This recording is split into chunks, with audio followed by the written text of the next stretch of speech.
ఓం శ్రీ మహాలక్ష్మీదేవియే నమః. నేను చెప్పే ఈ పరిహారాన్ని నమ్మి ప్రతి ఒక్కరూ నమ్మిన వారు తప్పకుండా ఒక్కసారి ప్రయత్నించి చూడండి. ఖచ్చితంగా మీలో ఉన్న మార్పును గమనిస్తారు. ప్రతి ఒక్కరూ మీ ఇంట్లో కూడా కొంతమంది మారే అవకాశం ఉంటుంది. ఏదో ఒక విధంగా మీ ఇంట్లోకి రుణం వచ్చి మీ అప్పు తీరే అవకాశం ఖచ్చితంగా ఉంటుంది. నమ్మి చేయండి. ఖచ్చితంగా మీ మనసులో ఉన్న కోరిక నెరవేరుతుంది. 100% గ్యారెంటీ. దేవుడు నమ్మితే ఏ విధమైన పొరపాట్లు ఉండవండి. ఏ విధమైన చిడిముడి ఉండదు. అంటే నేను డబ్బులు ఖర్చు పెట్టమని చెప్పట్లేదు. దేవుని దగ్గరికి వెళ్ళి మీ మనసులో కోరిక చెప్పుకోండి. మీ మనసులో కోరిక తప్పకుండా నెరవేరుతుంది. నమ్మి చేయండి. ఏది చేసినా నమ్మి చేయటం వలన ఖచ్చితంగా మార్పు ఉంటుంది.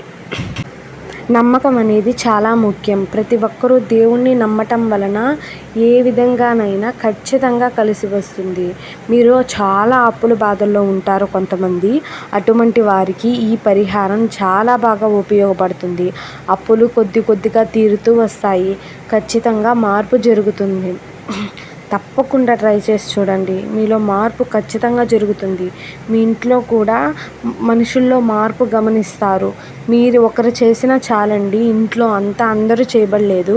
ఇంట్లో ఎవరో ఒకరు నమ్మి, ఇంట్లో ఆడవారే కాబట్టి ఎక్కువ పూజలు చేసేది ఆడవారే చూసుకోవాలి. నమ్మి ఖచ్చితంగా చేయటం వలన ఖచ్చితంగా మంచి రిజల్ట్ పొందుతారు. మళ్ళీ చెప్తున్నాను, అప్పుల బాధలు భరించలేకపోతున్నారా? అయితే ఈ పరిహారాన్ని తప్పకుండా చేయండి. ముందుగా ఫస్ట్ మంగళవారం నాడు శివాలయానికి వెళ్ళి శివాలయంలో 9 ప్రదక్షిణలు చేయండి.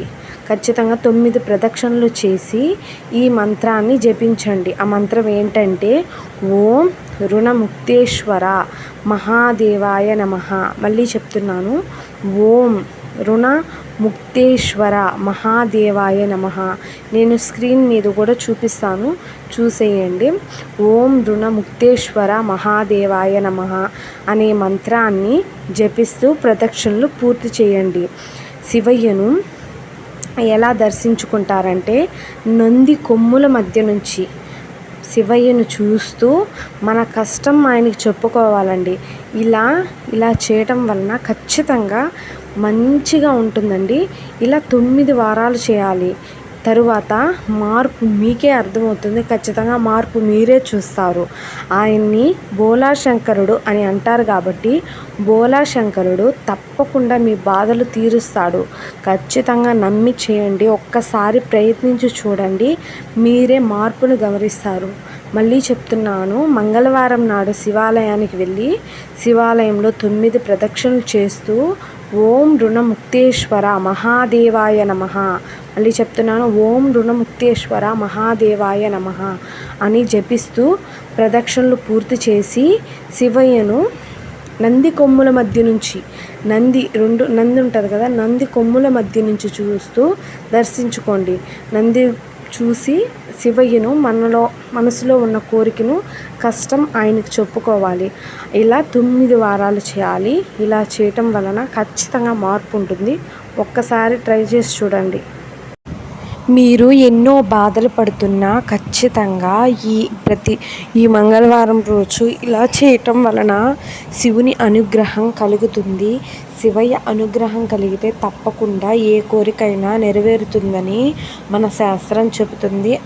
మరియు మన పరిహారాలు చెబుతున్నాయి. మన నమ్మకం కూడాను. ప్రతి ఒక్కరూ ఈ పరిహారాన్ని తప్పకుండా పాటించండి. మంచి రిజల్ట్ పొందుతారు. తప్పకుండా చేసి చూడండి. మీరే ఊహించని మార్పు ఖచ్చితంగా మీ జీవితంలో జరుగుతుంది. అప్పుల బాధలు చాలా వరకు కంట్రోల్ అయ్యి మళ్ళీ మీ జీవితం తిరిగి కొనసాగుతుంది.